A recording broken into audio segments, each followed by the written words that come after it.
afternoon. I am Fabian Peña Bautista. Welcome to your program Healthy Life.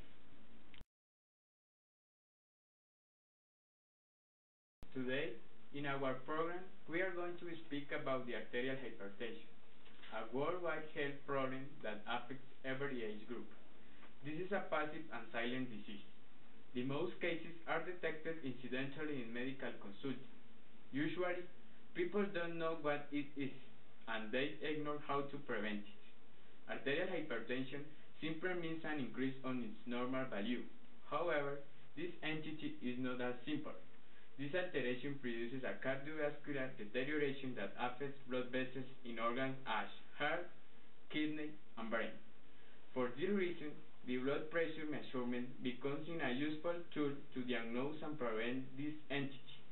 We consult a doctor who will discharge to perform this important procedure. Here is the video. Good afternoon. Hypertension is an important public health challenge in all countries. Significant numbers of individuals with hypertension are unaware of their condition, and among those with diagnosing hypertension, treatment is frequently inadequate. Measures are required at the population level to prevent the development of hypertension and to improve awareness, treatment and control of hypertension in the community. World Health Organization estimates that around 1,000 million people in the world have hypertension, and this alteration has become the most common chronic disease. Blood pressure measurement is indicated in any situation that requires aids of cardiovascular health, including screening for hypertension and monitoring the effectiveness of treatments in patients with hypertension.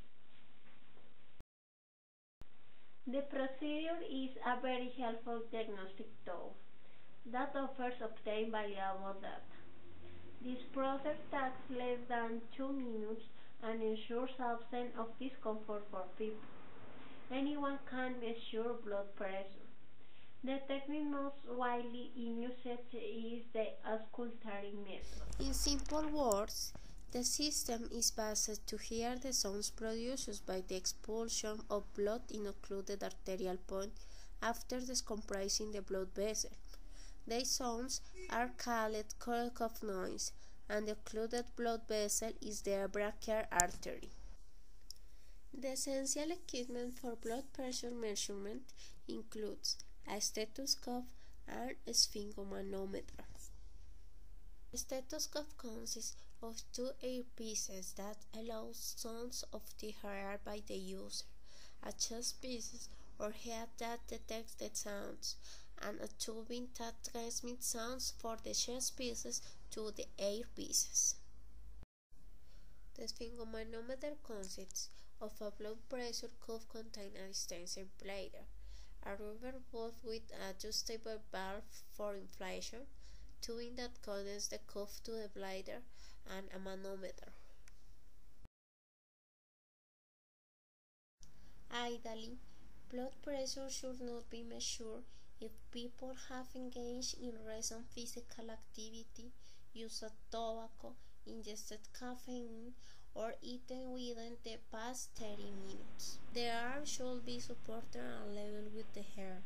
The cuff should be placed on the arm approximately 2 cm above the elbow crease, with the middle or arterial point of bladder directly over the.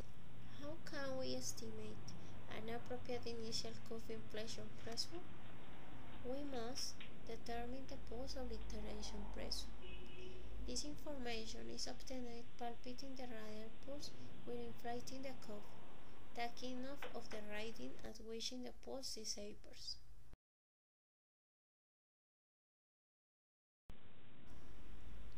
We must place the head of the stethoscope over the brachial artery in elbow crease. We initiate the auscultatory blood pressure measurement by rapidly inflating the cuff to a level 20 to 30 mm of mercury above the pulse obliteration pressure. Then We deflate the cuff at a rate of 2 mm of mercury per second while listening for the chorus of sounds. We must obtain two pressure measures. First, the initial appearance of sound is equal to the systolic blood pressure. Second, the disappearance of sound indicates the diastolic blood pressure.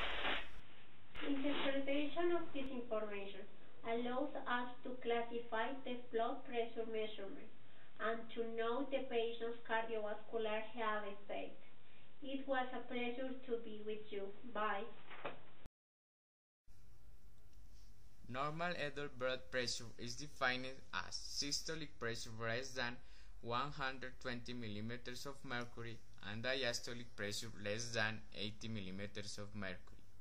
Higher blood pressure are considered to indicate prehypertension or hypertension.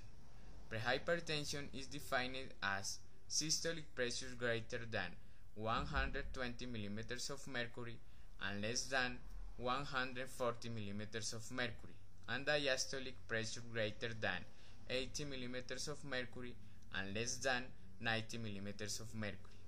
Hypertension is also divided in two stages.